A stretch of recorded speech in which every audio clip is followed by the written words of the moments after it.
எனக்கு என் வாழ்க்கையில் நடந்த சம்பவம், நான் குலதெய்வமாகவும் என் வாழ்க்கையில் வழிகாட்டியாகவும் நினைக்கிறது கிருபானந்த வாரியார் சாமிகளை தான்.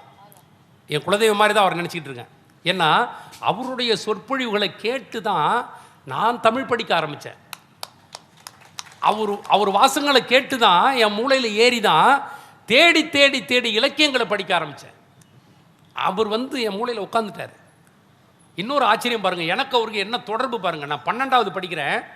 வாரியார் சாமி நான் அன்னைக்கு தான் முதல்ல பார்க்குறேன். அதுக்கு முன்னாடி நான் பார்த்ததில்லை. அவர் வாரியார் சாமின்னு எனக்கு தெரியாது, அவர் எதுக்கு வந்திருக்காருன்னு தெரியாது. 10வது படிக்கிறேன். வேல் சொக்கநாதன் பாண்டிச்சேரியில் ஒரு பெரிய தொழிலதிபர் இருக்கார், துணி கடை வச்சிருக்கார். விஎஸ்டி கணேசன் ஐயா பேசிகிட்டு இருந்தார். அவர் அந்த துணி கடை திறக்கிறார், விஎஸ்டின்னு ஒரு கடை திறக்கிறார். வாரியார் சாமி அங்கே வரார். வாரியார் சாமி கிட்ட விபூதி வாங்குறதுக்காக அவர் பையில் ஒன்று வச்சிருப்பார்.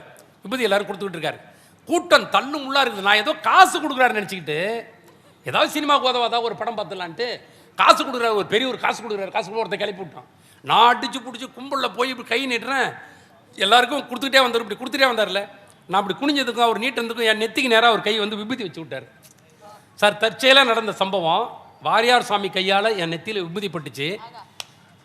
அது ஒரு பெரிய பாக்கியம். இன்னொன்று, அவர் பிறந்த ஊர் காங்கேயநல்லூர். என் பேர் காங்கேயன். எங்கள் அப்பாவுக்கு தெரிஞ்சா பேர் வச்சார் இல்லையே. எப்படி நடந்திருக்கு பாருங்கள். இதெல்லாம் தெய்வம் அமைத்து வைத்த ஒரு மிகப்பெரிய கருணைமிகு சம்பவங்கள் இதெல்லாம் வாழ்க்கையில்.